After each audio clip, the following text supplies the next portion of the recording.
Oke, sekarang waktunya membahas soal yang kemarin ya, soal yang pertemuan 4 kemarin. Nah, seperti yang saya bilang bahwa di grup WA ya, bahwa saya hanya akan membahas untuk tipe B saja, soal tipe B saja, biar nggak terlalu lama videonya. Oke, maaf saya tidak menggunakan green screen, jadi saya tidak menampilkan muka saya di layar ya. Jadi Anda itu aja, perhatikan saja codingannya. Oke, pertama-tama nomor 1 dulu. Di nomor 1 kita diminta membuat sebuah blok PLSQL untuk memeriksa apakah bagian yang dimasukkan memiliki karyawan atau tidak, memiliki satu input yaitu nama bagian dan lain-lain. Oke, kita coba sekarang.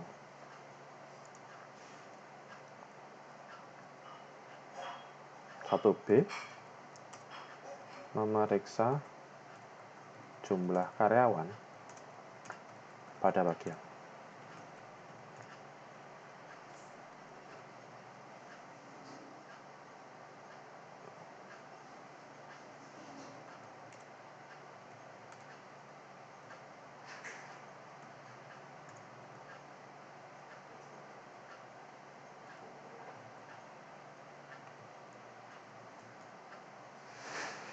Kita punya variabelnya dulu untuk menangkap menangkap jumlah karyawannya. Lalu kita buat query-nya sekarang. Select count, employee ID into v found from employees A, left outer join departments D on department ID sama dengan department ID. Ya, ini kenapa pakai left join ya? Karena gini, kalau kita tidak menggunakan left join itu error ya, error. Kemarin beberapa mahasiswa itu mencoba dan hasilnya adalah itu null, no data found. Sehingga kita menggunakan outer join, jadi meskipun karya departemennya tidak ada di employees, meskipun departemennya tidak ada di employees, hasil count-nya tetap keluar. Seperti itu. Kita kasih kondisinya where department name sama dengan, oh ya saya lupa, biar gampang, biar sama, Anda bisa pakai seperti ini. Maksudnya sama itu apa? Ketika kita mengetikkan hurufnya itu besar kecil, ya, kita tetap bisa mencocokkan dengan departemen name-nya. Jadi kita bisa menggunakan, kita lower semua tulisannya, tentu saja yang di sebelah kanan ini juga di lower, seperti ini. Atau kita upper semuanya, seperti itu. Jadi kita bisa menggunakan lower atau upper, jadi nanti departemen name di tabel itu juga di upper, tulisan kita juga di upper. Atau lower seperti ini, jadi departemen name yang di tabel di lower, yang di jawaban kita juga di lower. Ini kemarin N nama seperti ini ya. If V found sama dengan 0, then DBMS output put line bagian tidak memiliki karyawan. Else if else gini aja langsung DBMS output put line bagian memiliki P found karyawan. And if N. Coba saya jalankan. Oh ya, sebelum itu saya lupa. Harus ini dulu, set server output on. Ini jalankan dulu. Oke, sudah jalan. Sekarang saya jalankan yang ini.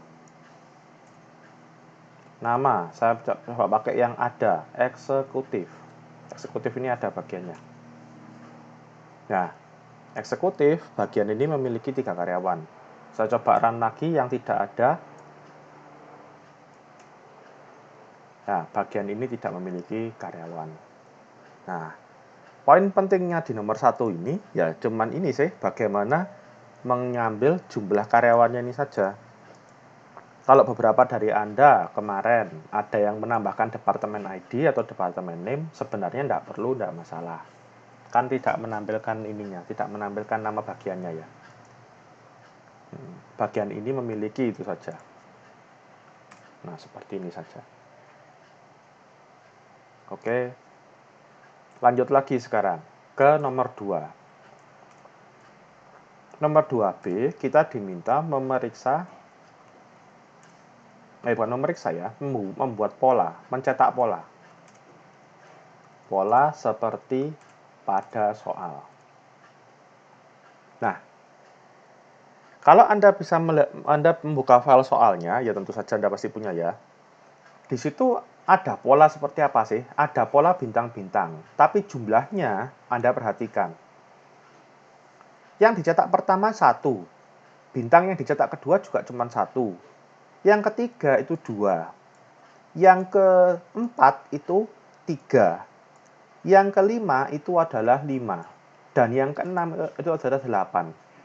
Jadi ada urutannya seperti ini. 1, 1, 2, 3, 5, dan 8. Nah, urutan ini kalau Anda masukkan ke Google atau Anda browsing di internet ya, ini adalah urutan paling berapa? 1, 2, 3, 4, 5, 6. Ini adalah 6 angka pertama dari Fibonacci. Ya. Ini adalah 6 angka pertama dari Fibonacci.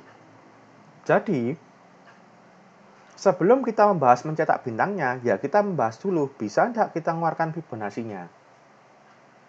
Bisa enggak mengeluarkan Fibonacci-nya? Nah, Fibonacci itu ada 3 variabel yang kita butuhkan. Minimal ada 3 variabel. Current, INT saja. 1. Previous. Dan future.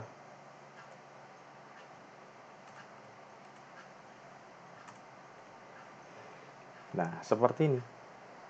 Variabel intinya ada 3 ini saja, yaitu current, nilai yang sekarang, previous, nilai yang kemarin, nilai yang sebelumnya ya lebih tepatnya ya, dan future, nilai berikutnya berapa. Nah, pertama-tama, langkah pertamanya sebelum Anda mencetak ini, membuat bintang-bintangnya, Anda cetak dulu Fibonacci-nya. Anda buat dulu Fibonacci-nya. Nah, dilihat ini 1, 2, 3, 5, dan 8. Oke, berarti yang dicetak terakhir adalah angka 8. Yang dicetak terakhir adalah angka 8. Berarti saya bisa membuat seperti ini. While current lebih kecil sama dengan 10.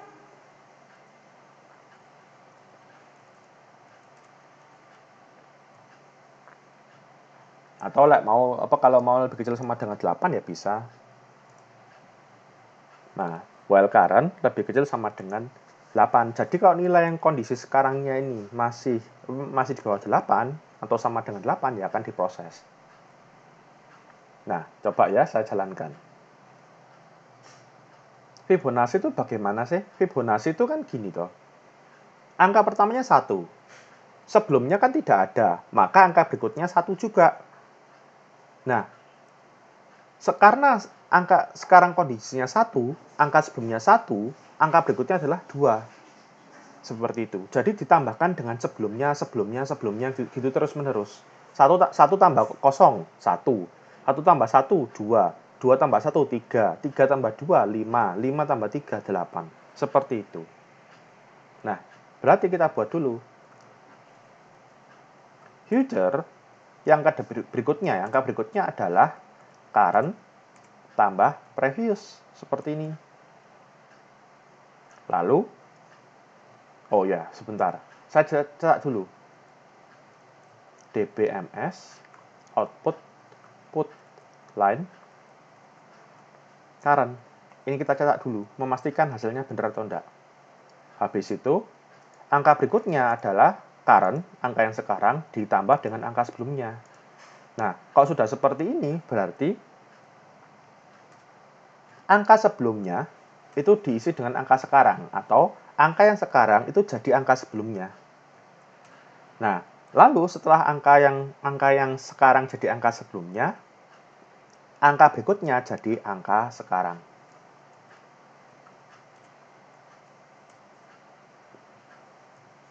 Logikanya seperti ini. Jadi, angka berikutnya itu kan adalah angka sekarang ditambah dengan angka sebelumnya. Oke, kita tambah.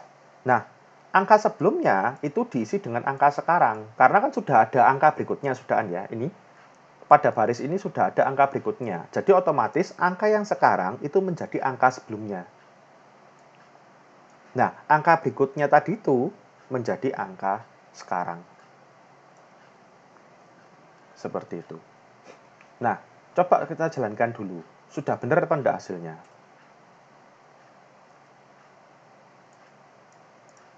Ini oke, bentar.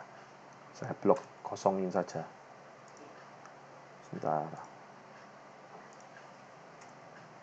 1, 1, 2, 3, 5, 8. Sudah benar. Sudah bisa menghasilkan 1, 1, 2, 3, 5, dan 8. Nah, kalau sudah seperti ini, ya tinggal kita cetak saja. Mencetaknya bagaimana? Nah, mencetaknya itu ada dua cara. Anda bisa membuat looping lagi untuk nyetak bintang-bintangnya ke kanan. Ya, ada cara seperti itu. Atau kalau mau cara yang lebih cepat, lebih simpel, kita menggunakan fungsi. Kita menggunakan fungsi lpad. Nama fungsinya adalah lpad. Lpad simbolnya apa? Teksnya apa yang mau kita lpad? Bintang. Seperti ini. Ya, bintang seperti ini. Lalu teksnya harus berapa banyak? Lah, teksnya berapa banyak ini kita ambil dari kondisi current-nya ini. Kalau current-nya 1 ya nyetaknya 1, kalau current-nya 2 nyetaknya 2, kalau current-nya 3 nyetaknya 3. Seperti itu. Nah, di sini kita juga kasih bintang. Kenapa? Jadi misal ini kan 1 bintang ya. Kalau current-nya 1, ini tidak akan ditambahkan. Tidak akan ditambahkan ke bintang yang pertama ini. Kalau current-nya ini 2, ini kan cuma 1. Kalau current-nya 2 ya, bintangnya kan cuma 1. Nah, biar menjadi 2, ditambahkan 1 bintang ini. Kalau current-nya ini 5, ini kan 1. Ya, 1 bintang. Maka akan ditambahkan 4 bintang ini. Maksudnya tuh seperti itu, lpad itu. Atau Anda bisa cek, Anda bisa buka-buka lagi buku SQL ya, untuk mempelajari tentang lpad. Enter. Ups, sorry, ada yang error. Oh ya, kurungnya kurang 1. Nah, seperti ini.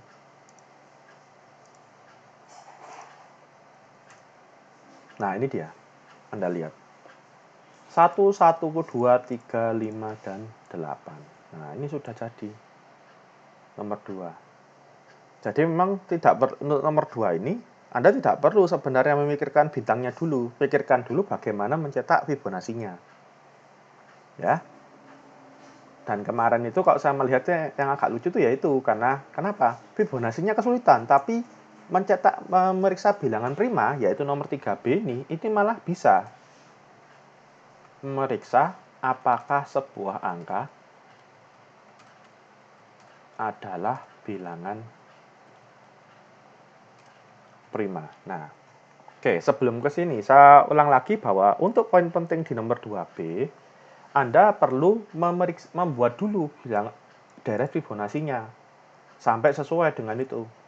Nah, kalau sudah dapat, nah Anda tinggal memainkan di current-nya ini. Mau Anda pakai looping lagi, ya, Mau Anda pakai looping lagi untuk nyetak bintangnya, atau kalau mau cara simpel, ini pakai LPAD.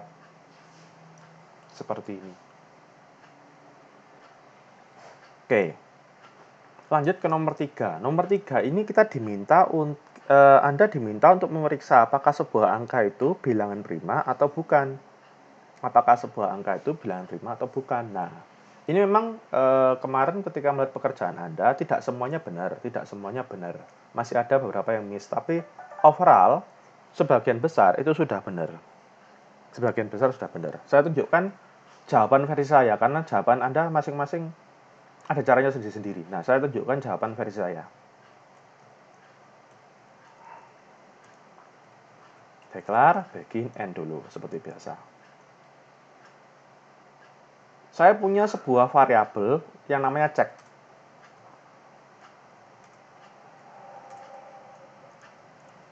Lalu saya juga punya sebuah variabel dengan nama ini, post.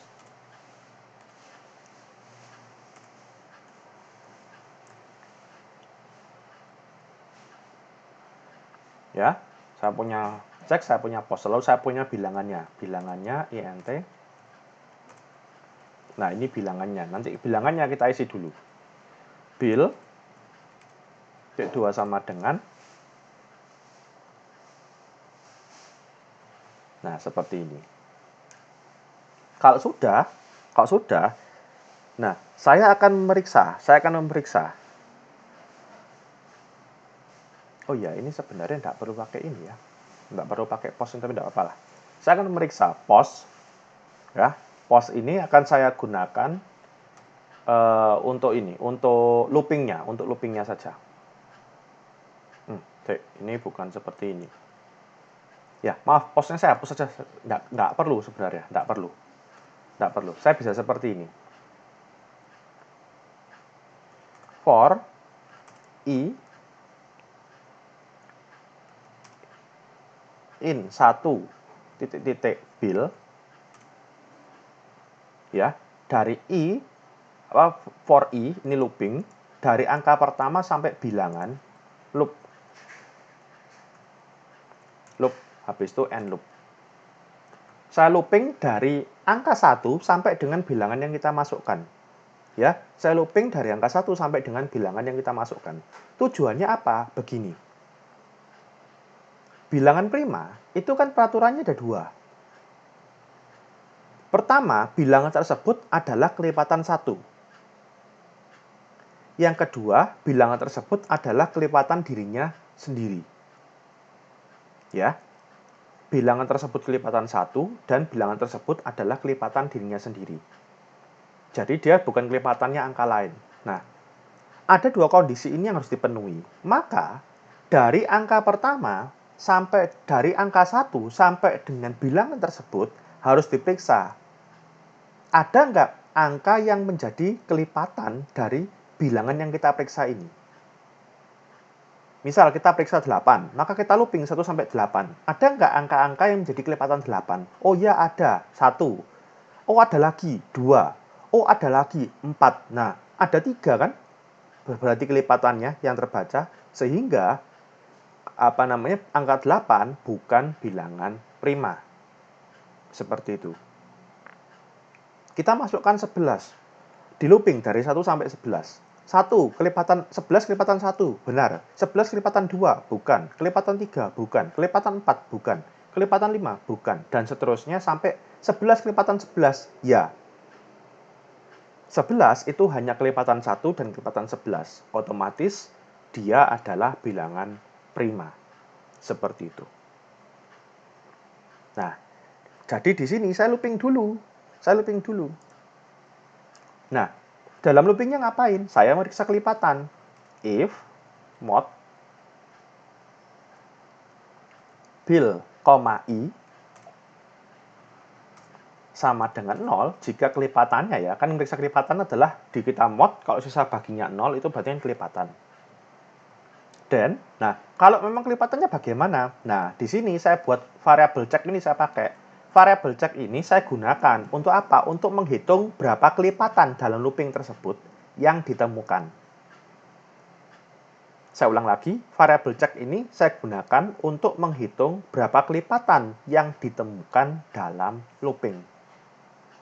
Nah, cek titik 2 sama dengan cek plus 1. Seperti ini. Jadi dia looping terus, looping sampai dari angka 1 sampai bilangannya di looping terus ya. Setiap kali ketemu kelipatan, ceknya akan nambah 1.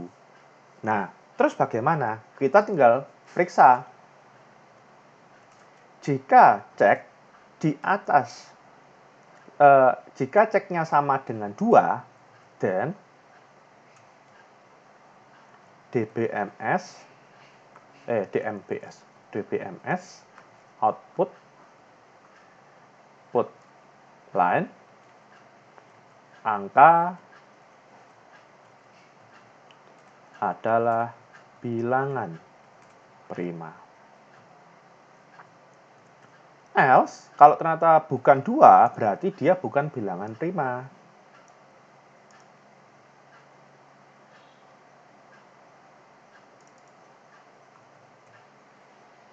Nah, seperti ini.